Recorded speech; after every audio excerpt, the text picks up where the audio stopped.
खुद को मेहनत में फ्राई करो, खुद को मेहनत में फ्राई करो, हारने के बाद फिर से ट्राई करो, हारने के बाद फिर से ट्राई करो, मंजिल आपकी कदम चूमेगी, मंजिल आपकी कदम चूमेगी, बस आप अपना कॉन्फिडेंस हाई रखो। नमस्कार, मैं दीपू एक बार फिर आपके सामने हाजिर। साथियों, हम पढ़ रहे थे तंत्रों के बारे में, और तंत्रों में हमारा आज का तंत्र रहेगा परिसंचरण तंत्र। कौन सा तंत्र रहेगा? परिसंचरण तंत्र रहेगा। तो आपा आज बात क्या करांगा? आपा साथियों बात करांगा आज ब्लड से रिलेटेड पिता भी कंपोनेंट हैं, कौन कौन से क्वेश्चन इनसे बनते हैं और किस प्रकार ब्लड हमारी बॉडी के लिए इंपॉर्टेंट है। तमाम बातों की चर्चा हम इस सेशन के अंदर करेंगे। तो हमारी एडिंग रहेगी परिसंचरण तंत्र। कौन सा तंत्र? परिसंचरण तंत्र।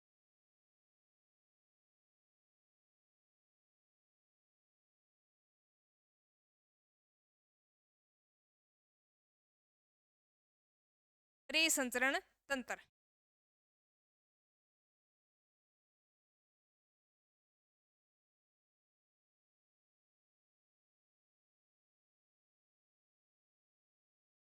परिसंचरण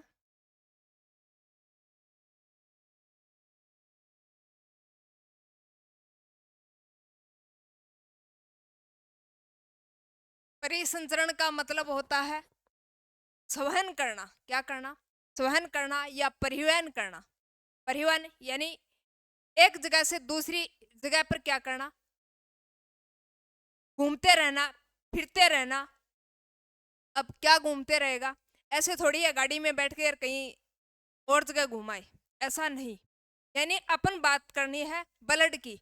अब ब्लड हमारी बॉडी के अंदर किस प्रकार परिसंचरण करता है, किस प्रकार परिवहन करता है, किन किन को लेकर परिवहन करता है, उनकी हम बात चर्चा करेंगे। तो साथियों, ब्लड होता है, ब्लड क्या है? एक तरल संयोजी ऊतक है। क्या है? तरल संयोजी ऊतक है।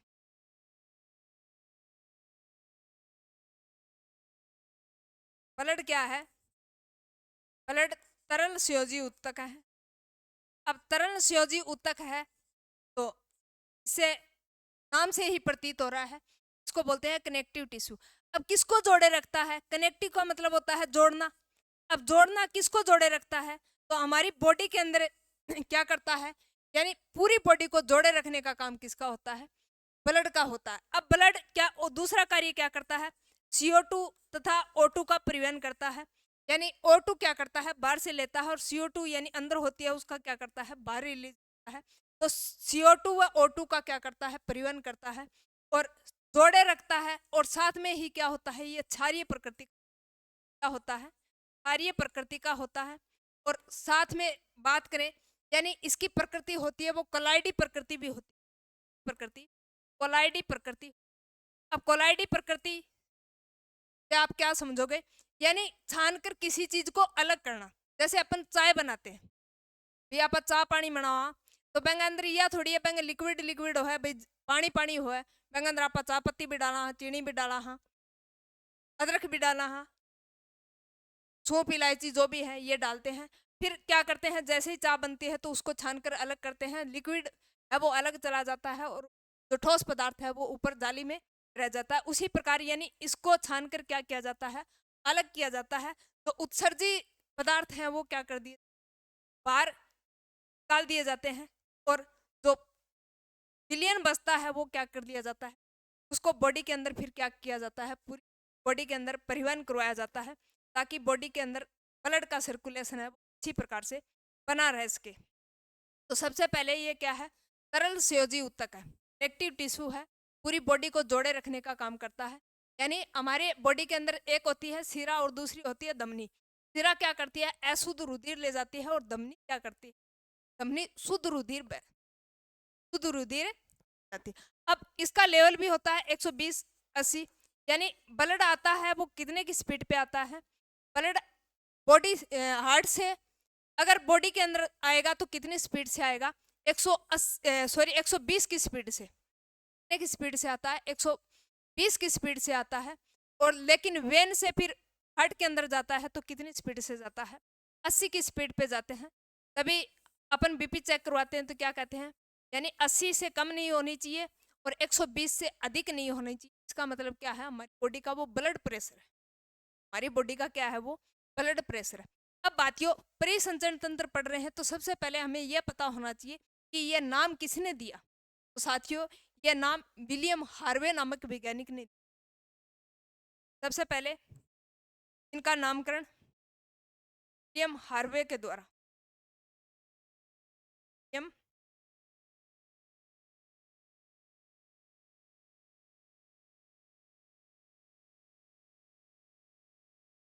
हार्वे के द्वारा इसका नामकरण किया गया था। किसका?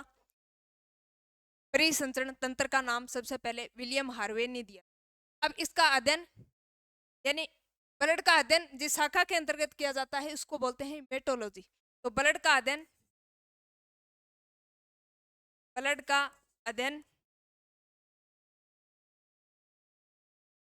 जिस शाखा के अंतर्गत किया जाता है उसको बोलते हैं हेमेटोलॉजी। तो अब हेमेटोलॉजी एक बार समझ लेते हैं। हिम का मतलब होता है लोहा। हिम का मतलब क्या होता है, वैसे बर्फ भी होती है लेकिन हिमेटाइड ऐसे बोलते हैं ना। हिम का मतलब होता है लोहा। अब इमेटोलॉजी, लॉजी जिस शब्द के आगे लग जाता है इसका मतलब उसकी यानी विस्तृत प्रणाली का अध्ययन करना। तो इमेटोलॉजी यानी जिस शाखा के अंतर्गत ब्लड का अध्ययन किया जाता है उसे इमेटोलॉजी बोलते हैं। क्या बोलते हैं? इमेटोलॉजी बोलते हैं। और ये किसका अध्ययन करता है? इमेटोलॉजी ये ब्लड का अध्ययन इसका अध्ययन करती है, ब्लड का। और आपने सुना होगा ब्लड के अंदर यानी क्या बोलते हैं उसको, हीमोग्लोबिन बोलते हैं। वो ग्लोबिन बोलते हैं क्योंकि ब्लड का रंग होता है वो लाल होता है। किसके कारण होता है? हीमोग्लोबिन के कारण होता है। अब हीमोग्लोबिन के कारण होता है तो हिम का मतलब होता है लोहा, का मतलब क्या होता है? लोहा। और ग्लोबिन का मतलब होता है ये प्रोटीन होती है, एक प्रोटीन होती है, एक प्रोटीन होती है। साथियों आपको पता है साइंस क्या है? लड्डू सब्जेक्ट है। यानी आप शब्दों को गौर लगाकर देखोगे तो शब्दों में ही उसका आंसर मिल जाता है। तो हीमोग्लोबिन जिसको कहते हैं, हिम का मतलब होता है लोहा, जिसमें क्या होती है? लोहे की मात्रा होती है। ग्लोबिन का मतलब होता है प्रोटीन। क्या होता है? प्रोटीन। तो जिसके अंदर ग्लोबिन प्रोटीन भी पाई जाती है और लोहा भी पाया जाता है, उस पदार्थ को हम क्या कहते हैं? हीमोग्लोबिन। क्या कहते हैं? हीमोग्लोबिन कहते हैं। तो ध्यान में रखोगे यानी ब्लड का जो रंग लाल होता है वो किसके कारण होता है? हीमोग्लोबिन के कारण होता है। अब अपन बात कर लेते हैं कि ब्लड की उत्पत्ति है वो कहाँ से हुई है। तो साथियों यानी रक्त की उत्पत्ति है वो मीजोड्रम से हुई है। रक्त की उत्पत्ति कहाँ से हुई है? मीजोड्रम। यानी मीजोड्रम, एंडोड्रम, एक्सोड्रम, यानी ये अलग अलग लेयर हैं। तो ब्लड की जो उत्पत्ति है वो कहाँ से हुई? मीजोड्रम से। तो ये क्वेश्चन बहुत बार पूछा जा चुका है कि ब्लड की उत्पत्ति कहाँ से हुई है, तो कहाँ से हुई है? मीजोड्रम से। अब अपन बात करते हैं कि बाल्य शिशु अवस्था के अंदर इसकी उत्पत्ति कहाँ होती है और वयस्क अवस्था में इसकी उत्पत्ति कहाँ होती है। साथियों बात करते हैं इसका ब्लड का निर्माण। तो साथियों वयस्क अवस्था में कहाँ होता है? अस्थि मज्जा के अंदर वयस्क अवस्था होती है। यानी अपन जो जवान हुआ जब कटा हुआ है अस्थि मज्जा में हुआ है। और जब आप माँ के पेट के अंदर रहा 9 महीना तक, जब भले ही आप पेट के अंदर 2 महीना हा फिर 9 महीना, यह चीज कोई मायने को रखा। जब तक पेट में हाथ, जब तक ब्लड की उत्पत्ति है वो अपने कड़ा हुई लीवर के अंदर हुई, कड़ा लीवर के अंदर। लेकिन जो जो आप वयस्क अवस्था में माँ के शरीर से बाहर निकले और जैसे जैसे उम्र बढ़ती गई तो फिर ब्लड का निर्माण कहाँ होने लगा? अस्थि मज्जा के अंदर। ब्लड का निर्माण कहाँ होगा? अस्थि मज्जा में। तो बाल्य अवस्था इसको शेषवा अवस्था सॉरी भ्रूण अवस्था बोलते हैं। भ्रूण अवस्था से 1 महीने की हो या 9 महीने की हो उसको भ्रूण बोलते हैं। क्या बोलते हैं? भ्रूण बोलते हैं। तो भ्रूण अवस्था में ब्लड का निर्माण कहाँ होता है? भ्रूण अवस्था में ब्लड का निर्माण शुरू में होता है। आप क्या ध्यान में रखोगे?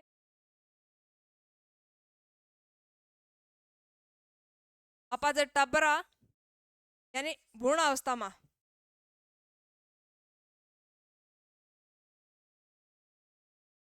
भ्रूण अवस्था में कहाँ होता है? लीवर में। और वयस्क अवस्था में कहाँ होता है? मेसोडर्म में, सॉरी अस्थि मज्जा में, अस्थि मज्जा यानी ये खोखला पार्ट होता है जहाँ पे जाली सी लगी रहती है। जो मांसाहारी है उनको अच्छे तरीके से पता है, यानी अड्डी है, अड्डी के अंदर खोखला जाली नुमा एक भाग होता है और खोखली होती है, अंदर से देखोगे तो खोखली दिखाई देगी, लेकिन उसके अंदर जो द्रव भरा रहता है उसको क्या बोलते हैं? अस्थि द्रव या अस्थि मज्जा। क्या बोलते हैं? अस्थि मज्जा। तो वयस्क अवस्था में इसका निर्माण अस्थि मज्जा में होता है। कहाँ होता है? अस्थि मज्जा में। लेकिन भ्रूण अवस्था में इसका निर्माण कहाँ होता है? ल्यूर में होता है। कहाँ होता है? ल्यूर में होता है। और बात करते हैं कि फिर के अंदर भी क्या होता है? पलिया, इसको स्प्लीन बोलते हैं, इसको आरबीसी का कब्रिस्तान भी बोलते हैं, आरबीसी का कब्रिस्तान भी बोलते हैं, आरबीसी का स्थान। तो पलिया को ब्लड बैंक भी बोलते हैं, पलिया को ब्लड बैंक, ब्लड बैंक भी बोलते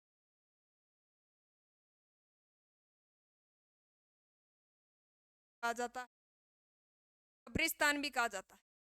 स्प्लीन कह दो, पलिया कह दो, वो आरबीसी का, आरबीसी यानी रेड ब्लड कार्पल का कब्रिस्तान कहते हैं, स्थान है।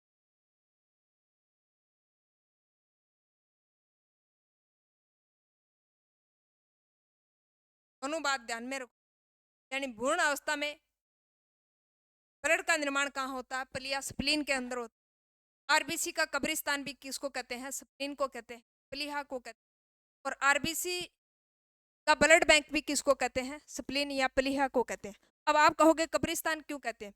यानी जहाँ पे आरबीसी खत्म होती है, यानी 120 दिन के बाद क्या होती है? पुनः इसका निर्माण होता है। यानी एक बार बन गई 120 दिन तक रहेगी, फिर उसके बाद ये खत्म हो जाएगी।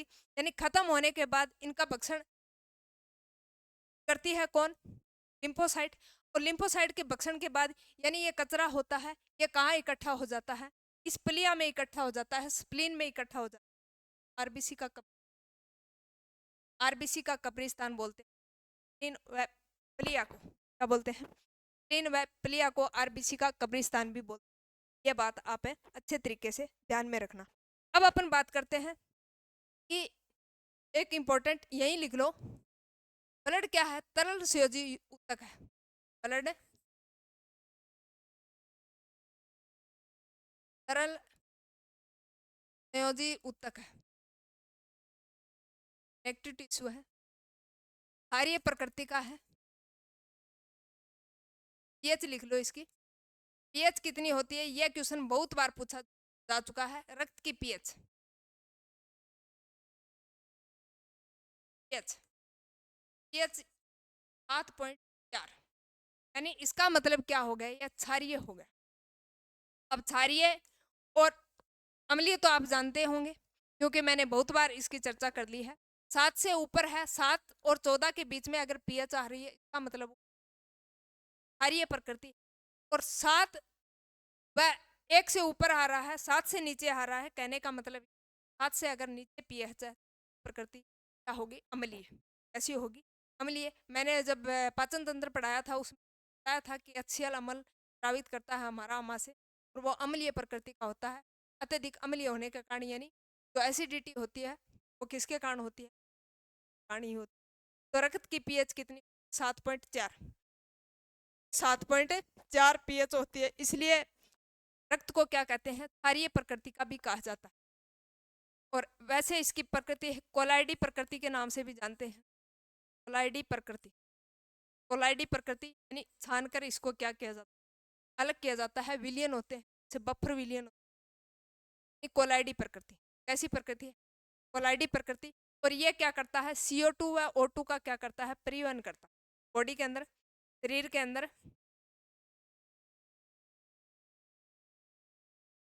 CO2 व O2 का परिवहन करता है। अपशिष्ट पदार्थों का भी परिवहन करता है, अपशिष्ट पदार्थों का भी परिवहन करता है। अपशिष्ट पदार्थों का क्या करता है? परिवहन करता है। ऐसा नहीं है कि सिर्फ और सिर्फ ब्लड है, ब्लड के अंदर और भी होते हैं। मोनोसाइट होती है, लिम्फोसाइट होती है, ब्रोसोफिल्स होती हैं, प्लेटलेट होती हैं, जल होता है, लवण होता है, एमिनो अम्ल होते हैं, प्रोटीन होते हैं। यानी अपशिष्ट पदार्थों का परिवहन भी कौन करता है? ब्लड करता है। अपशिष्ट पदार्थों का परिवहन इसका काम है, इसका काम है, इस ब्लड का ही काम। अब अपन बात करते हैं कि सामान्य व्यक्ति में कितना ब्लड होता है। तो बात करते हैं साथियों सामान्य व्यक्ति की, तो लगभग 5-6 लीटर होता है। सामान्य व्यक्ति में कितना रुधिर होता है? 5-6 लीटर होता है। और बात करते हैं शरीर के बाहर का, यानी लगभग कितना होता है? 7-8%। जितना बॉडी का बाहर है उसका कितना होगा? 7-8%। और लीटर में कहें तो कितना होता है? 5-6 लीटर। कितना होता है?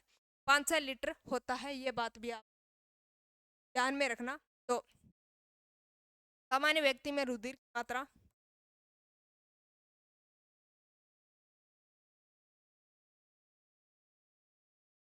कितना होता है? 5-6 लीटर। और ये भी क्वेश्चन वनडे एग्जामों में कई बार पूछा जा चुका है कि सामान्य व्यक्ति में ब्लड की मात्रा कितनी होती है? तो 5-6 लीटर होती है। शरीर के बाहर की कितनी होती है? 7-8%। शरीर के बाहर की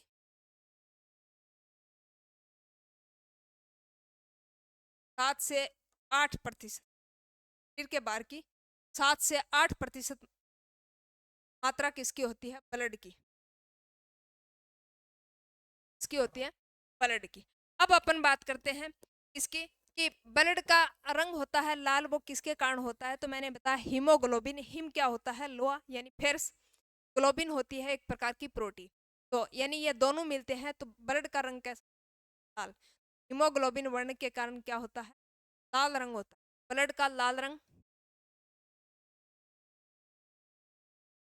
ब्लड बोलूं, रक्त बोलूं, रुधिर बोलूं, एक ही बात है। ब्लड का लाल रंग हीमोग्लोबिन के, हीमोग्लोबिन के कारण। ग्लोबिन एक प्रोटीन है, क्या है? लोहा। ये बात आप ध्यान में रखोगे। अब अपन बात करते हैं कि सामान्य व्यक्ति में रक्तदाब कितना होता है? तो मैंने बताया था ब्लड प्रेशर यानी 80-120। सामान्य व्यक्ति का रक्तदाब, सामान्य व्यक्ति का रक्तदाब, सामान्य आदमी है बेंगो रक्तदाब की तो होगो। कई बार कौन सुनो के बेंगो तो फलानी है तो बीपी हो रही है। बीपी का मतलब होता है बी यानी ब्लड, पी यानी प्रेशर, तो ब्लड प्रेशर। फलाना आदमी का बीपी प्रेशर हो रही है, बेंगो मतलब क्यों हो रही है? बेंगो ब्लड प्रेशर या तो हैवी हो रखा है या फिर लो हो रखा है। लो तो उसमें क्या होती है? आदमी बेहोश हो जाता है, उसको पता नहीं चलता कि अपन कहाँ है। तो लो बीपी के अंदर क्या हो जाता है? व्यक्ति बेहोश हो जाता है। लेकिन अगर हाई ब्लड प्रेशर है तो धमनियों के अंदर क्या होती है? फटाफटा की आवाज आती है। और साथ में व्यक्ति के अंदर गुस्सा है वो क्या हो जाता है? हावी हो जाता है। गुस्सा हावी हो जाता है क्योंकि ब्लड प्रेशर है बहुत हैवी तरीके से बॉडी के अंदर क्या करता है? सर्कुलेट करता है, जिससे ये नसें हैं वो क्या हो जाती है? फटने लग जाती है। नसें क्या हो जाती है? फटने लग जाती है। व्यक्ति को गुस्सा आता है। क्या आता है? गुस्सा आता है। कौन से ब्लड? High blood. अगर उसका दाब है वो 120 से ऊपर है, इसका मतलब ब्लड प्रेशर क्या है? उसका हैवी है। अगर 80 से नीचे है, इसका मतलब उसका ब्लड प्रेशर क्या है? लो है। ब्लड प्रेशर, सामान्य व्यक्ति का रक्तदाब 120 से 80, 120 से 80 यानी हाई होगा तो 120 और न्यूनतम होगा वो 80। ये बात आप ध्यान में रखना। अब ब्लड प्रेशर होता है तो फिर उसको नापने का भी कोई यंत्र है। ऐसे कैसे पता चलाएंगे कि फला व्यक्ति की भी हाई है या कम है? तो उसका पता लगाने के लिए एक यंत्र है जिसका नाम है स्फिगेनोमीटर। तो रक्तदाब मापी यंत्र का नाम क्या है? स्फिगेनोमीटर है। और इसको स्पाइनोमीटर भी कहा जाता है। स्पाइनोमीटर यानी आपने देखा होगा, आप डॉक्टर के पास जाते हैं, डॉक्टर क्या करता है? यहाँ पे एक फ्लेट सी लगाता है और उसके बाद में यानी पंप से क्या करता है?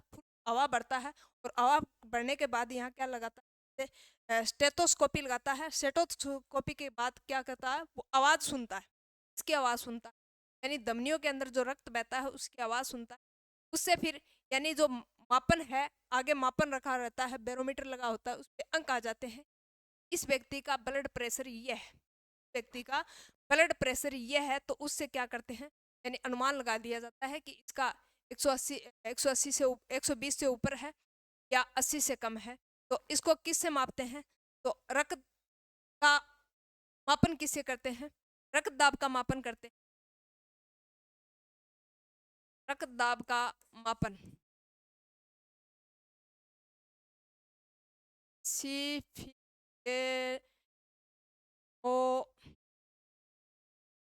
थर्मोमीटर, यानी ये नाम है, 2-3 बार याद रखोगे याद हो जाएगा। वेगोमीटर ये क्या करता है, बीपी को मापता है, क्या करता है, बीपी को मापता है। अब अपन बात करते हैं कि अ, आपने देखा है बहुत सारे ब्लड कैंप लगते हैं, ब्लड डोनेशन। अब ब्लड डोनेशन करते हैं तो ब्लड बैंक में भी इसको कहीं ना कहीं कुछ टेम्परेचर पे रखना होता है, तो उसको ब्लड बैंक के अंदर ब्लड को जिस टेम्परेचर में रखते हैं उसका टेम्परेचर होता है 4.4 सेंटीग्रेड, कितना होता है, 4.4 सेंटीग्रेड। और बात करते हैं फारेनहाइट की, तो फारेनहाइट के अंदर कितना होता है, 39.4, कितना होता है, 39.4। अब उसके अंदर ऐसे थोड़ी है कि ब्लड जाकर निकाला और निकालने के बाद तुरंत उसको ब्लड बैंक में रख दिया, ऐसा नहीं होता। उसके अंदर एक पदार्थ मिलाया जाता है, उसके अंदर एक पदार्थ मिलाया जाता है जिसका नाम है EDTA, EDTA। अब ई का मतलब होता है एथिलीन, क्या होता है, ई का मतलब होता है एथिलीन, डी का मतलब होता है डाई, डी का मतलब होता है डाई, और amino tetra acid, ethylene, di, amino, tetra acid, यानी ये पदार्थ मिला, ये पदार्थ मिला, इससे ये क्या करता है, यानी ब्लड का क्लॉट बनने से रोकता है, ब्लड का क्लॉट बनने से रोकता है, और ब्लड अशुद्ध ना हो, इसलिए इसके अंदर EDTA मिलाते हैं, क्या मिलाते हैं, EDTA मिलाते हैं, जिसको ethylene di amine tetra acetate के नाम से भी जानते हैं। ये बात आप ध्यान में रखना। तो ब्लड बैंक के अंदर, ब्लड बैंक में रुधिर को 4.4 सेंटीग्रेड पर रखते हैं।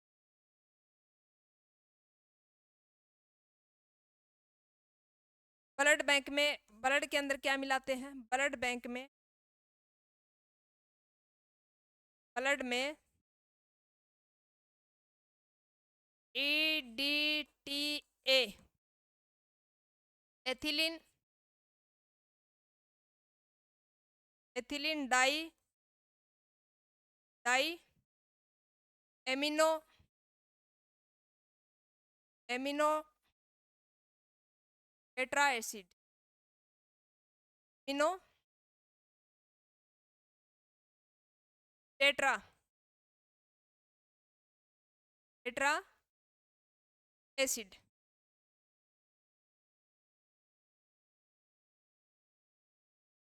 Acid, ethylene di tetra amino acid मिलाते हैं, इससे क्या होता है, यानी रक्त का थक्का बनने से। अब अपन बात करते हैं कि एक एपिरिन प्रोटीन भी पाई जाती है, जो क्या करती है, रक्त को जमने से रोकती है, क्या करती है, रक्त को जमने से रोकती है। आपने, आपके कहीं चोट लगी और चोट लगते ही क्या हो गया, ब्लड बहने शुरू हो गया। जैसे ही ब्लड बहना शुरू हो गया, तो यानी आप कई बार उसको रोके रखते हो, लगभग 3-4 मिनट के बाद क्या बनता है, क्लोट बनता है। और वो क्लोट बनाने का काम कौन करती है, हमारी बॉडी के अंदर एक प्रोटीन होती है, उसका नाम है हेपेरिन प्रोटीन, क्या, हेपेरिन प्रोटीन। तो रुधिर का थक्का जमने से रोकने का काम कौन सी प्रोटीन, हेपेरिन प्रोटीन करती है। ये बात आप ध्यान में रखना।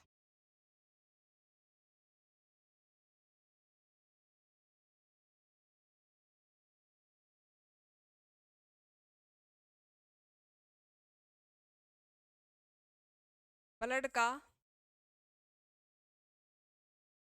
जमने से रोक,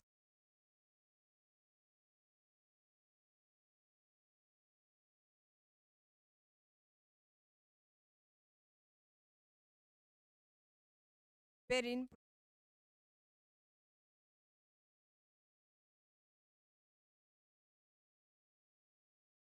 पेरिन प्रोटीन क्या क्या करती है? शरीर का थक्का जमने से क्या, कौन सी प्रोटीन? Perrin protein. अब कहाँ रोकती है? यानी एक बाहर चोट लगी है, ब्लड बह रहा है, तब इसको थक्का जमाना चाहिए, या फिर अंदर किसी भी प्रकार का कोई बहाव है तब थक्का जमाना चाहिए? तो ऐसा नहीं। यानी अगर बॉडी के अंदर क्लोट बन गया, इसका मतलब आपकी मृत्यु क्या है, निश्चित है। तो ये बॉडी के अंदर थक्का बनने से रोकती है। क्या करती है? बॉडी के अंदर थक्का बनने से रोकने का काम जो प्रोटीन करती है, प्रोटीन का नाम है हेपेरिन प्रोटीन। क्या नाम है? Heparin protein. ये बात ध्यान में रखना। यानी बॉडी के अंदर क्लोट बनने से रोकने का कार्य कौन करती है? Heparin protein. अब अपन बात करते हैं, यानी ये प्राकृतिक कोलाइड तो है ही है, क्योंकि इसके अंदर बहुत सारे अपशिष्ट होते हैं, CO2 होती है, O2 होती है, इसका परिवहन करते हैं, प्रोटीन भी होती है और एमिनो एसिड भी होते हैं। यानी बहुत सारे क्या होते हैं, पदार्थ होते हैं। क्या कहते हैं? प्राकृतिक कोलाइड भी कहते हैं। क्या कहते हैं? प्राकृतिक कोलाइड भी कहते हैं। अब अपन बात करते हैं, यानी कि ब्लड के अंदर कौन कौन से पदार्थ होते हैं, उन पदार्थों की चर्चा करेंगे। उसमें हम ये भी देखेंगे कितना प्लाज्मा होता है, कौन कौन सी प्रोटीन होती है और किस प्रकार की इसके अंदर सेल होती हैं, तमाम बातों की चर्चा करेंगे। अब अपन हेडिंग डालेंगे ब्लड। क्या डालेंगे? ब्लड। नया पेज ले ले। ब्लड।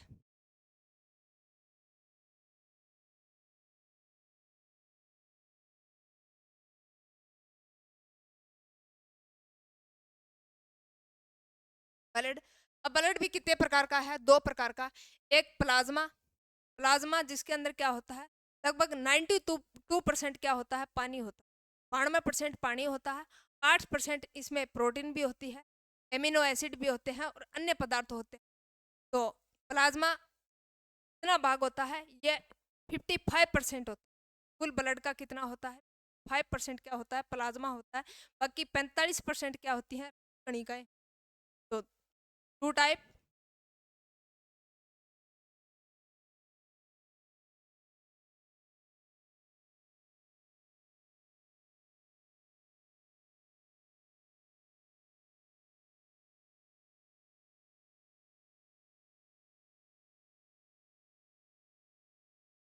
कणिका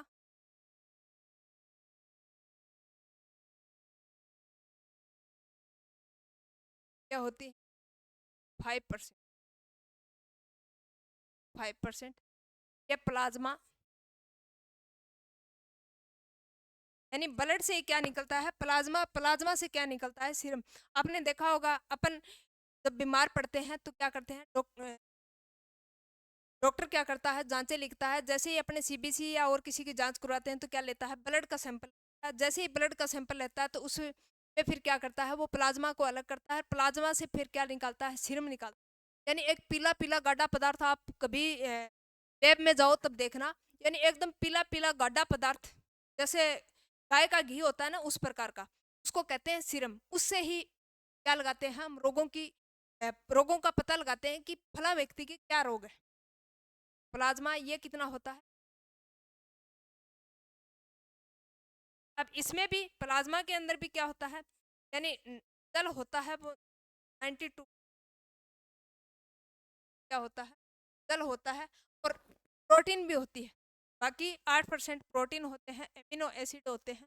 तो अपन बात करते हैं, यानी प्रोटीन होती है वो प्लाज्मा के अंदर कौन कौन सी होती है। एक बात करते हैं, कौन सी प्रोटीन? Globulin protein. कौन सी प्रोटीन? ग्लोबुलिन प्रोटीन भी होती है, फाइब्रिन प्रोटीन भी होती है, और एक की बात करते हैं प्रोथ्रोम्बिन। कौन सी प्रोटीन? प्रोथ्रोम्बिन। तो albumin, globulin, prothrombin. Albumin protein,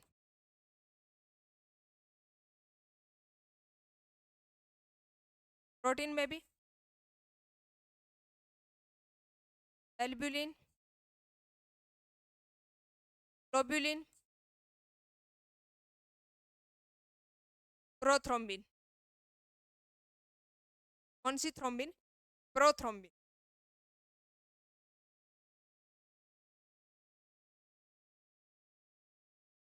अब फाइब्रिन कह दो, चाहिए की बात है।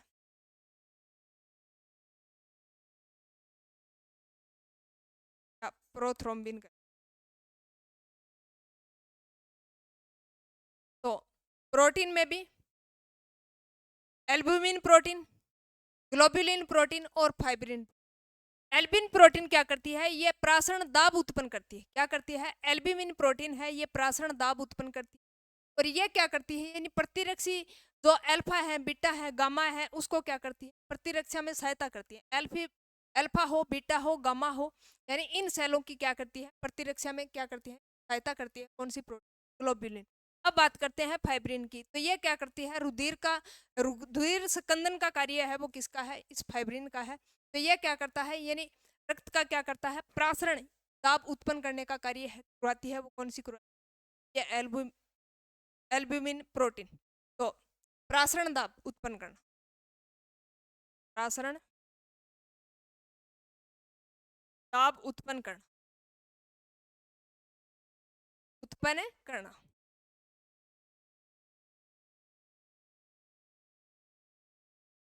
अल्फा, बीटा, गामा प्रतिरक्षा का कार्य उत्पन्न करना। और ये क्या करती है, ये रुधिर स्कंदन का कार्य करती है।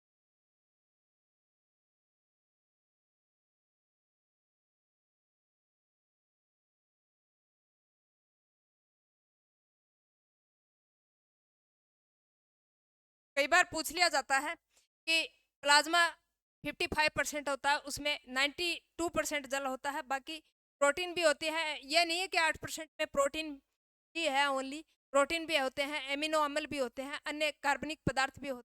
तो ये CO2 भी होती है। तो ये किस में आते हैं, 8% के अंदर ही आता है। लेकिन इसमें मुख्यतः याद रखने वाली बात है कि प्रोटीन में भी 3 प्रकार की प्रोटीन पाई जाती है, एल्ब्यूमिन, ग्लोबुलिन और फाइब्रिन। एल्ब्यूमिन, ग्लोबुलिन और फाइब्रिन। एल्बिन, ग्लोबुलिन, फाइब्रिन। एल्बिन, ग्लोबुलिन, फाइब्रिन। एल्बिन क्या करती है, यानी प्रासरण दाब उत्पन्न करती है। ग्लोबुलिन क्या करती है, अल्फा बीटा गामा प्रतिरक्षा का कार्य। जबकि फाइब्रिन क्या करती है, यानी रुधिर स्कंदन का कार्य करती है, रुधिर का थक्का दमाने का काम करती है। कौन कौन सी, फाइब्रिनोजन, जिसको प्रोथ्रोम्बिन के नाम से भी जानते हैं। तो 3 प्रकार की प्रोटीन प्लाज्मा में, 3 प्रकार की प्रोटीन ध्यान में रखना है। कौन कौन सी, एल्ब्यूमिन, ग्लोबुलिन और फाइब्रिन। एल्ब्यूमिन, ग्लोबुलिन और फाइब्रिन, ये प्रोटीन आपको ध्यान में रखना है। अब अपन बात करते हैं रक्त कणिका की। और रक्त कणिका कितने परसेंट होता है, 45% होता है। इसमें भी कितने प्रकार की, एक होती है WBC, एक होती है RBC और तीसरी होती है प्लेटलेट। तो RBC, WBC, प्लेटलेट।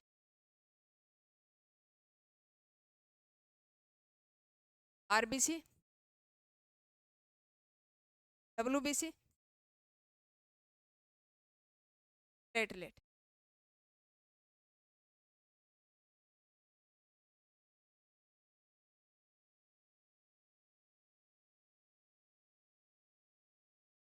RBC इसको रेड ब्लड कार्पल बोलते हैं, WBC व्हाइट ब्लड कार्पल बोलते हैं। प्लेटलेट ये क्या करती है, यानी प्लेटलेट जब डाउन हो जाती है तो क्या आती है, के अंदर कमजोरी। और पैर है वो उठ नहीं पाते, पैर है वो उठ नहीं पाते, कमजोरी हो जाती है। और मुख्यतः जो बीमारी होती है वो डेंगू होती है। क्या होती है, डेंगू इन प्लेटलेट की कमी के कारण ही होती है। अब हम विस्तृत चर्चा करेंगे कि कितनी संख्या में होती है, किस प्रकार का आकार होता है, केंद्र को उपस्थित होता है कि नहीं। RBC, WBC, प्लेटलेट की हम विस्तृत चर्चा करेंगे। तो हमारी एडिंग रहेगी RBC कणिका,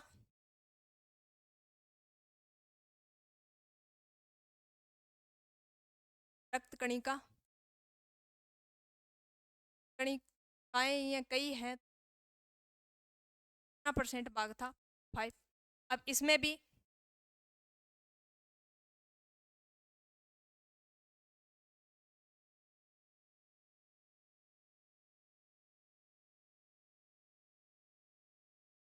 RBC, लाल रुधिर,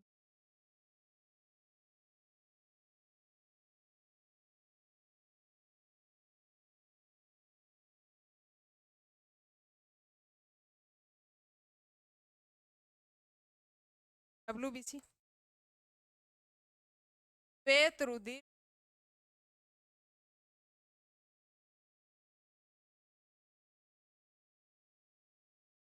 है प्लेटलेट।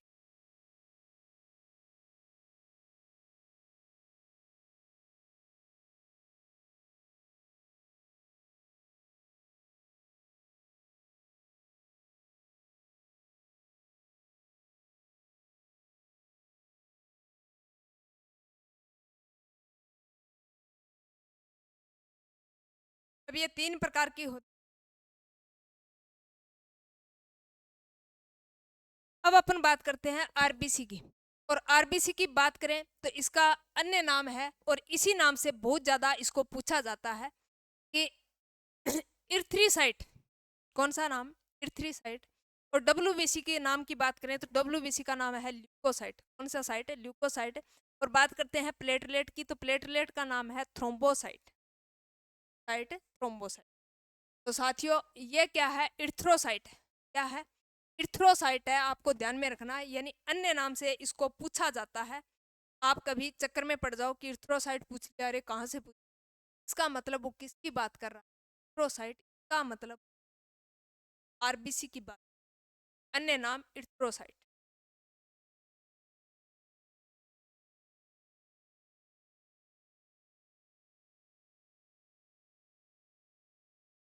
नाम erythrocyte, very very important, erythrocyte. और इसी नाम से डॉक्टर और जांच भी करवाते हैं तो आप देखना जांच में यही नाम मिलेगा। आरबीसी आपको नहीं मिलेगा, इर्थ्रोसाइट में क्या मिलेगा? इर्थ्रोसाइट। अब इसके बात करते हैं इसके जीवन काल की। जीवन काल की पहले इसी की बात कर लेते हैं। जीवन काल की बात करें तो जीवन काल होता है 120। कितना होता है? 120। इसका जीवन काल होता है वो 120। बात करते हैं इसके निर्माण की तो इसका निर्माण होता है लाल अस्थि मज्जा में। कहाँ होता है? कौन सा मज्जा में हुआ है? लाल अस्थि मज्जा। निर्माण लाल सोलाल अस्थि, सोलाल हुआ टावरो, लाल अस्थि मज्जा में इसका निर्माण। जीवन काल की बात करें तो इसका जीवन काल 120 का होता है। बात करते हैं इसके केंद्रक की तो केंद्रक क्या होता है? इसमें अनुपस्थित होता है, वेरी वेरी इंपॉर्टेंट। केंद्रक अनुपस्थित। अब साथियों अनुपस्थित होता है तभी तो, अगर केंद्रक नहीं होगा तो इसका मतलब डीएनए आरएनए नहीं होगा। डीएनए डिऑक्सी न्यूक्लिक अम्ल, आरएनए राइबोज न्यूक्लिक। अब डीएनए आरएनए नहीं होगा तो हम उसके पैतृक गुणों का पता नहीं लगते कि यह किसका बच्चा है, का बच्चा है। यानी इससे क्या होता है? केंद्रक अगर अनुपस्थित होगा तो उसका पता हम क्या नहीं लगा पाते कि यह फला बच्चा है, यह किसका बच्चा है। तो फिर किसका सैंपल लेते हैं? या तो डब्ल्यूबीसी या फिर प्लेटलेट का सैंपल, या फिर आप चाहे थूक का ले लो, कफ का ले लो, बालों का ले लो, लेकिन ब्लड के सैंपल से सिर्फ आरबीसी से इसका पता नहीं लगा। डीएनए आरएनए का पता नहीं लगा पाते और डीएनए आरएनए का पता नहीं चला तब तक अपन किसी के बारे में ये नहीं कह सकते कि यह बच्चा ना व्यक्ति का। तो अगर ये जांच करनी है तो फिर क्या लेना पड़ेगा? यानी आरबीसी का अलावा लेना पड़ेगा जिसके अंदर केंद्रक हो, और केंद्रक से ही क्या करते हैं? क्या करते हैं तभी। अगर डीएनए आरएनए नहीं मैच कर रहा, अगर डीएनए आरएनए नहीं मैच कर रहा, इसका मतलब दाल में काला। तो केंद्र क्या होता है? अनुपस्थित होता है किसी में। अब अपन बात करते हैं रंग की तो रंग क्या होता है? लाल होता है रंग, लाल। और मैंने बताया है किसके कारण होता है, शॉर्ट में लिखती हूँ, हीमोग्लोबिन के कारण। हिम यानी लोहा, ग्लोबिन यानी प्रोटीन। तो हिम और प्रोटीन, ग्लोबिलिन प्रोटीन दोनों मिलते हैं तो क्या बनता है? हीमोग्लोबिन। और हीमोग्लोबिन पुरुष की तुलना में स्त्री में क्या होता है? कम होता है। स्त्री में क्या होता है? कम होता है। अब क्यों होता है कम? यानी हीमोग्लोबिन क्या होता है? हिम, हिम का मतलब होता है लोहा, लोहे से मतलब मजबूत। तो मजबूत आपने देखा होगा, जो मेल होता है उसकी बॉडी क्या होती है, थोड़ी कठोर होती है, बॉडी क्या होती है, स्ट्रॉन्ग होती है। बजाय क्या होती है, स्त्री के बजाय क्या होती है, स्ट्रॉन्ग व कठोर। तभी आप एक मुक्का स्त्री के मारो, एक मेल के मारो, यानी दोनों में डिफरेंस आएगा। मेल के अगर आपने टुक लगाया है, इसका मतलब उसके दर्द कम होगा। अगर आपने लेडीज के लगा दिया तो लेडीज तो क्या हो जाएगी, बेहोशी हो जाएगी। क्यों? क्योंकि उसके अंदर क्या नहीं पाया जाता, हीमोग्लोबिन। हिम का मतलब होता है ताकत, लोहा, लोहा जैसा कठोर, ताकत। इसका मतलब हीमोग्लोबिन की कमी किसके, महिला में, किसके बजाय, पुरुष की बजाय, इसके बजाय पुरुष। अब अपन बात करते हैं कार्य। तो शरीर में क्या करता है, O2 व CO2 का क्या करता है, वहन करता है। O2 व CO2 का क्या करता है, वहन करता है। कार्य O2 व CO2 का परिवहन कौन, आरबीसी। अब अपन बात करते हैं कि इसके अंदर क्या होता है, इसकी अगर आरबीसी की कमी हो गई तो क्या हो जाता है, एनीमिया रोग हो जाता है। आरबीसी की अगर कमी हो गई तो कौन सा रोग है, एनीमिया। कौन सा, एनीमिया, एनीमिया यानी जिसको रक्ताल्पता बोलते हैं। कौन सा रोग, रक्ताल्पता, यानी क्या हो जाती है, कमी हो जाती है। और संख्या की बात करें तो इसकी लगभग होती है 50-55 लाख संख्या, 50 से 55 लाख। और कमी से कौन सा रोग होता है, एनीमिया, एनीमिया से कौन सा रोग होगा, एनीमिया। अन्य नाम इर्थ्रोसाइट, जीवन काल 120 दिन, निर्माण लाल अस्थि मज्जा में होता है, केंद्रक अनुपस्थित होता है, रंग लाल होता है। कार्य की बात करें तो कार्य यानी O2 CO2 का परिवहन करता है, संख्या में 50 व तकरीबन इसकी संख्या होती है। कमी से कौन सा रोग होता है, एनीमिया रोग होता है। कमी से कौन सा रोग होता है, एनीमिया होता है। इसमें लाइसोसोम भी नहीं होता, नहीं होता, लाइसोसोम भी नहीं होता है, यानी जैसे ही ये नष्ट होंगी तो उसको भक्षण करने के लिए लाइसोसोम नहीं होता, और ये कहाँ इकट्ठे हो जाते हैं, स्प्लीन के अंदर इकट्ठे हो जाते हैं। इसीलिए स्प्लीन को क्या कहते हैं, आरबीसी का कब्रिस्तान कहते हैं, क्योंकि इसमें लाइसोसोम नहीं पाया जाता। तो आप यानी क्या रखोगे, कॉन्सेप्ट ध्यान में रखोगे, यानी आरबीसी के अंदर केंद्रक नहीं पाया जाता, केंद्रक नहीं पाया जाएगा इसका मतलब लाइसोसोम नहीं पाया जाएगा, और लाइसोसोम नहीं पाया जाएगा इसका मतलब यानी इसको भक्षण करने के लिए कोई जीव नहीं होगा, और भक्षण करने के लिए जीव नहीं होगा तो यानी ये इकट्ठी कहाँ होगी, ये इकट्ठी होगी स्प्लीन व प्लिया के अंदर। इसीलिए तो आरबीसी का कब्रिस्तान किसको कहा जाता है, यानी सारा का सारा आरबीसी जमा कहाँ हो जाता है, स्प्लीन व प्लीहा में हो जाता है, इसलिए आरबीसी का कब्रिस्तान किसको कहा जाता है, स्प्लीन को कहा जाता है। Concept clear. अब अपन बात करते हैं इसकी डब्ल्यूबीसी की। तो डब्ल्यूबीसी को क्या कहते हैं, ल्यूकोसाइट, अन्य नाम ल्यूकोसाइट, कोसाइट। अब अगर इसकी संख्या कम ज्यादा हो गई, इसका मतलब क्या होगा, कैंसर, क्या होगा, कैंसर होगा। आपने सुना होगा ल्यूकोरिया, एक होता है ल्यूकेमिया। तो ल्यूकेमिया होता है वो कैंसर होता है, केमिया होता है वो क्या होता है, ल्यूकेमिया वो होता है कैंसर, क्या होता है, एक होता है ल्यूकोरिया, ये क्या होता है, आनुवांशिक ल्यूकोरिया। और ये सेक्स प्रॉब्लम से होता है, वो बोलते हैं ल्यूकोरिया, जिससे सफेद तरल पदार्थ, ये ल्यूकेमिया, ये क्या है, तो ल्यूकोसाइट से ही ल्यूकेमिया बनता है, क्या बनता है, कैंसर बनता है। बात करते हैं इसके जीवन काल की, तो इसका जीवन काल 4-5 दिन, जीवन काल 4-5 दिन, 4-5 दिन एनसीईआरटी के मुताबिक कितना, 4-5 दिन इसका जीवन काल होता है। और बात करते हैं निर्माण की, तो निर्माण भी क्या होगा इसका, लाल अस्थि मज्जा में होगा। और केंद्रक भी क्या होता है, इसमें उपस्थित होता है, केंद्रक है, उपस्थित होता है। इसका निर्माण लाल अस्थि, निर्माण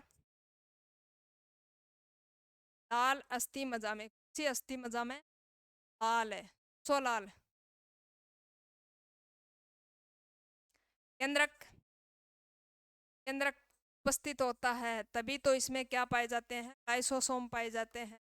लाइसोसोम पाए जाते हैं तो क्या कर लेते हैं, ये भक्षण कर लेते हैं तो ये फिर क्या, बॉडी की सुरक्षा, बॉडी की क्या करती है। वैसे इसका कोई रंग नहीं होता, यानी रंगहीन होती, क्या होती है, रंगहीन, कोई रंग नहीं होता किसका, डब्लू नाम से तो है श्वेत रुधिर का कोई रंग नहीं होता। आकार भी क्या होता है इसका, अनिश्चित होता है, आकार अनिश्चित होता है। और इससे क्या लगा सकते हैं, डीएनए आरएनए का पता लगा सकते हैं कि इसमें क्या होता है, केंद्र को उपस्थित होता है, केंद्र को उपस्थित होता है। संख्या की बात करें तो संख्या लगभग कितनी, 6,000 से 10,000 के करीब क्या होती है एनसीईआरटी के, एनसीईआरटी के मुताबिक संख्या क्या कितनी, ऐसे 10,000। और कार्य ये क्या करती है, सुरक्षा प्रदान करती है, सुरक्षा, सुरक्षा का कार्य करती है, इसका कार्य करती है, सुरक्षा का कार्य करती है।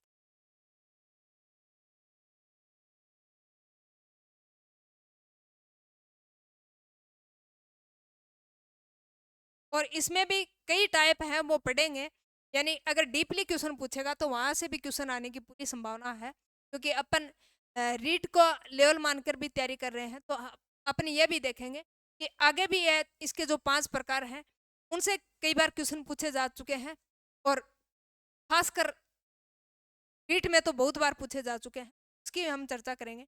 लेकिन अभी तक यहाँ तक ही करेंगे, सब डब्ल्यूबीसी के बारे में जानेंगे, फिर उसके बाद के जो प्रकार हैं उसकी अलग से चर्चा करेंगे। अब अपन बात करते हैं किसकी, प्लेटलेट की।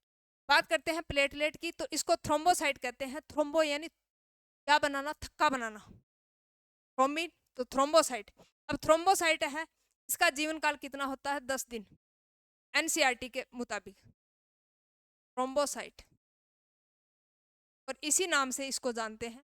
आप जांच करवाओगे तो ये वहाँ प्लेटलेट न दे के कौन सा नाम लिखा होता है, थ्रोम्बोसाइट। जीवन काल कितना होता है, काल 10 दिन में बनती रहती है, 10 दिन के बाद में फिर बनती रहती है। अब अपन बात करते हैं निर्माण की, तो निर्माण भी इसका कहाँ होता है, लाल अस्थि मज्जा।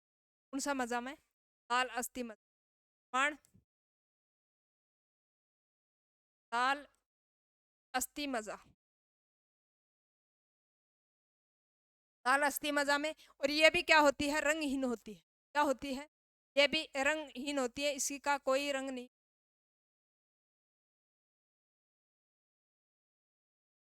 अब अपन बात करते हैं इसके केंद्र की, तो इसमें केंद्र क्या होता है, अनुपस्थित होता है। इसमें अनुपस्थित, में अनुपस्थित में क्या होता है, तो इसमें केंद्र क्या होता है, अनुपस्थित होता है।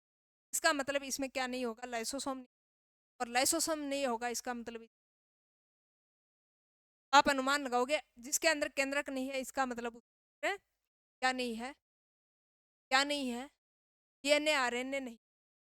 अब तामा ऊंट है, ये अपोजिट है, स्तनधारियों के अंदर केंद्रक नहीं होता है, आरबीसी की कोशिकाओं में केंद्र होता है। लेकिन तामा व ऊंट क्या है, अपवाद है, जिसके अंदर क्या होता है, केंद्रक होता है। आरबीसी में क्या होता है, केंद्रक होता है।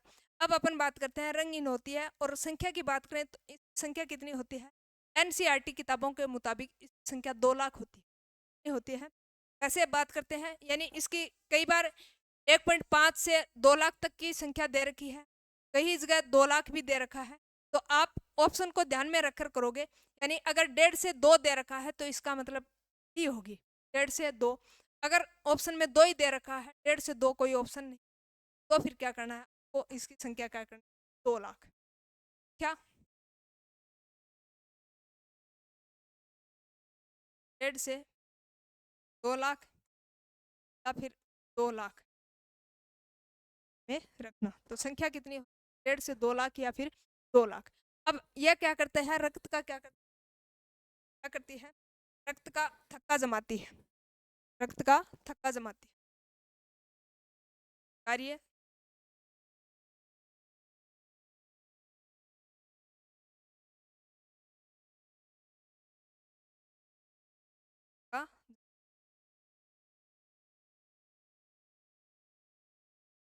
ये क्या होती है, यानी रंगहीन होती है। साथ में आकार की बात करें तो आकार क्या होता है, गोल होता है। आकार क्या होता है, गोल होता है, गोल होता है। ये बात भी आप ध्यान में रखना। कमी से कौन सा रोग होता है, तो कमी से डेंगू भी होता है, मलेरिया भी होता है। जिससे क्या होता है, यानी बॉडी की शक्ति है वो क्या हो जाती है, कमजोर हो जाती है। कमी से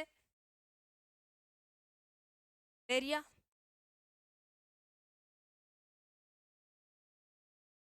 और डेंगू। आपको पता है डेंगू के उपचार में गिलोय की जड़ देते हैं, पीते का फ्रूट देते हैं, अत्यधिक मात्रा में फ्रूट खिलाते हैं, और क्या देते हैं, बकरी का दूध देते हैं। इसके डेंगू हो गया, प्लेटलेट उससे क्या हो जाती है, तुरंत 2 दिन बाद ही रिकवरी हो जाती है। तो यह था अपना आरबीसी, डब्ल्यूबीसी और प्लेटलेट। तो एक बार देखो, अपन बात कर रहे हैं ब्लड के बारे में। ब्लड क्या है, एक तरल संयोजी ऊतक है। ब्लड क्या है, एक प्राकृतिक कोलाइड है। ब्लड की पीएच कितनी होती है, 7.4 होती है। ब्लड क्या है, क्षारीय प्रकृति का होता है। परिसंचरण की खोज किसने की थी, एम हार्वे ने। और रक्तदाब कितना होता है, 120/80। और रक्तदाब जिस यंत्र से मापते हैं उसको स्पिगोनोमीटर कहा जाता है। और बात करते हैं उसके बाद में, हमने देखा कि रुधिर होता है वो ऑक्सीजन CO2 का क्या करता है, परिवहन करता है। साथ में उत्सर्जी पदार्थों का क्या करता है, परिवहन करता है। उसके बाद में हमने देखा, यानी ब्लड है वो कितने टाइप का होता है। एक होती है उसके अंदर प्लाज्मा, और दूसरी होती है रक्त कणिकाएं। प्लाज्मा कितनी होती है, 55% क्या होता है, प्लाज्मा होता है। और बाकी जो 45% है वो क्या होती है, रक्त कणिकाएं। प्लाज्मा में बात करें तो 3 प्रकार की प्रोटीन होती है, globulin globulin protein, fibrin protein, prothrombin protein. ये 3 प्रकार की प्रोटीन होती है इसके अंदर, प्लाज्मा के अंदर। तो एल्ब्यूमिन का कार्य होता है प्राशन क्रिया करना। और बात करते हैं ग्लोबुलिन का, तो ग्लोबुलिन का कार्य क्या होता है, यानी ये क्या करती है, लाल अस्थि मज्जा के अंदर जो रक्त का थक्का बनाने का काम है। प्रतिरक्षा के अंदर जैसे अल्फा है, बीटा है, गामा है, उस कोशिका की रक्षा करने का काम किसका होता है, इस ग्लोबुलिन प्रोटीन का होता है। फिर उसके बाद में है फाइब्रिन प्रोटीन, जिसको प्रोथ्रोम्बिन प्रोटीन के नाम से जानते हैं। और वो क्या करती है, यानी रक्त स्कंदन का कार्य करती है। उसके बाद में हमने देखा रक्त कणिकाएं। रक्त कणिकाएं फिर 3 प्रकार की, एक आरबीसी, डब्ल्यूबीसी, प्लेटलेट। बात करते हैं आरबीसी की, जिसको रेड ब्लड कार्पल के नाम से भी जानते हैं, लाल रुधिर कणिकाओं के नाम से भी जानते हैं। इसका नाम, इसको जांच में देखोगे तो इरिथ्रोसाइट के नाम से इसको जानते हैं। इसका जीवन काल 120 दिन होता है। 120 दिन के बाद में खत्म हो जाती है, फिर 120 दिन के लिए पुनः बन जाती है। यानी इसके अंदर क्या होता है, केंद्र का अनुपस्थित होता है। केंद्र का अनुपस्थित होता है, इसका मतलब इसमें लाइसोसोम नहीं पाया जाता। लाइसोसोम नहीं पाया जाता, इसका मतलब यानी इसको भक्षण करने के लिए किसी भी प्रकार की कोई सेल नहीं पाई जाती। अब सेल नहीं पाई जाती तो यह कहाँ स्टोर होती है, प्लिया स्प्लीन के अंदर स्टोर हो जाती है। इसलिए आरबीसी का कब्रिस्तान किसको कहा जाता है, प्लिया को कहा जाता है। और केंद्रक नहीं पाया जाता, इसका मतलब डीएनए आरएनए नहीं पाया जाएगा। और डीएनए आरएनए नहीं पाया जाएगा, इसका मतलब इस जांच नहीं कर सकते कि यह किसका बच्चा है। वो किससे पता लगाते हैं, डीएनए आरएनए से पता लगाते हैं। अब अपन बात करते हैं इसकी डब्ल्यूबीसी की। इसका नाम है श्वेत रुधिर कणिकाएं, या व्हाइट ब्लड कार्पल के नाम से जान। और बात करें इसको अन्य नाम से, तो अन्य नाम है इसका ल्यूकोसाइट। और ल्यूकोसाइट से क्या बना है, ल्यूकेमिया, जिसको कैंसर कहा जाता है। क्या कहा जाता है, ब्लड का कैंसर कहा जाता है। और बात करें इसके जीवन काल की, तो इसका जीवन काल 4-5 दिन का होता है। और ये क्या करता है, शरीर की सुरक्षा करता है। क्या करता है, शरीर की सुरक्षा करता है। केंद्र क्या होता है इसमें, केंद्र क्या है, वो उपस्थित होता है। अब अपन बात करते हैं प्लेटलेट की। तो प्लेटलेट क्या करता है, रुधिर का थक्का बनाता है, इसलिए इसका दूसरा नाम क्या है, थ्रोम्बोसाइट। क्या है, थ्रोम्बोसाइट। इसकी संख्या लगभग 1.5 से 2 लाख। अगर ऑप्शन में 2 लाख है तो 2 लाख करना है, 1.5 से 2 लाख है तो 1.5 से 2 लाख करना है। कार्य क्या करता है, रक्त का थक्का बनाता है। अगर प्लेटलेट की कमी हो गई तो मलेरिया होगा या फिर डेंगू होगा। उसके उपचार में हम गिलोय की जड़ लेते हैं, पपीते का फ्रूट लेते हैं, जूस लेते हैं, और क्या लेते हैं, और बात करें तो बकरी का दूध पीते हैं। तो ये किस में लेते हैं, डेंगू बुखार के अंदर। इससे क्या होती है, प्लेटलेट की रिकवरी हो जाती है। अब अपन बात करते हैं, यानी एक बार को डायग्राम के थ्रू समझ लेते हैं, थोड़ा ध्यान में रह जाए। यह है ब्लड सेल। कौन सी सेल, ब्लड सेल। अब ब्लड सेल में यानी इस प्रकार की आकृति दिखाई दे रही है, इसका मतलब ये क्या है, आरबीसी। कौन सी बीसी, आरबीसी, केंद्रक अनुपस्थित, केंद्रक अनुपस्थित, इसका मतलब लाइसोसोम अनुपस्थित। इसका नाम इरिथ्रोसाइट, क्या है, इरिथ्रोसाइट। अब है ये है व्हाइट ब्लड कार्पल, जिसको लिम्फोसाइट या ल्यूकोसाइट के नाम से भी जानते हैं। इससे ही क्या होता है, ल्यूकेमिया होता है। और ये इसकी आकृति है वो इस प्रकार की होती है, इस प्रकार की गोल आकृति होती है, लेकिन ये क्या निकले रहते हैं, इसके तर्कुदार तंतु निकले रहते हैं। यह है प्लेटलेट, और प्लेटलेट की आकृति भी कैसी होती है, ऐसे गोल होती है, लेकिन इसके भी क्या होते हैं, तर्कु निकले होते हैं। अब अपन बात करते हैं ये क्या करती है, यानी रेड ब्लड का सेल है, ये क्या करती है, ऑक्सीजन का परिवहन करती है। ऑक्सीजन का परिवहन करती है, हमारे बॉडी के अंदर ऑक्सीजन का लेवल बनाए रखने का इसका होता है, इन रेड ब्लड कार्पल का ही होता है। और हवा को स्टोर करने का काम किसका होता है, फेफड़ों का होता है। और वो भी क्या करते हैं, रक्त को शुद्ध करने का काम करते हैं, क्योंकि उसके अंदर क्या मिला दी जाती है, हीमोग्लोबिन मिला दी जाती है। हिम का मतलब होता है कोई लोहा, और ग्लोबिन की प्रोटीन होती है। अब ये देखो, ये अलग अलग है, यह है प्लेटलेट, रेड ब्लड सेल, और यह है व्हाइट ब्लड सेल।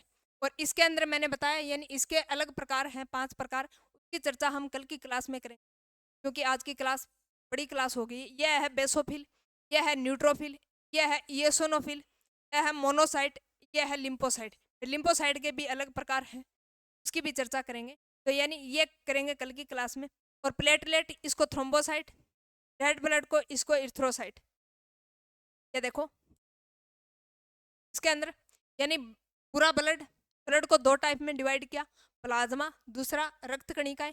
और प्लाज्मा के अंदर मैंने बताया है एमिनो एसिड भी होते हैं, कार्बन CO2 होती है, नाइट्रोजन भी होती है, और क्या होती है, प्रोटीन होती है। और प्रोटीन 3 प्रकार की प्रोटीन होती है, उसके नाम आपको बहुत अच्छे तरीके से ध्यान में रखना है। एल्बुमिन, कौन सी protein, albumin protein, albumin protein, fibrinogen protein, और ग्लोबुलिन प्रोटीन। ये 3 प्रोटीन मैंने आपको अच्छे तरीके से याद करवाई है। उसके बाद में कौन सी, WBC।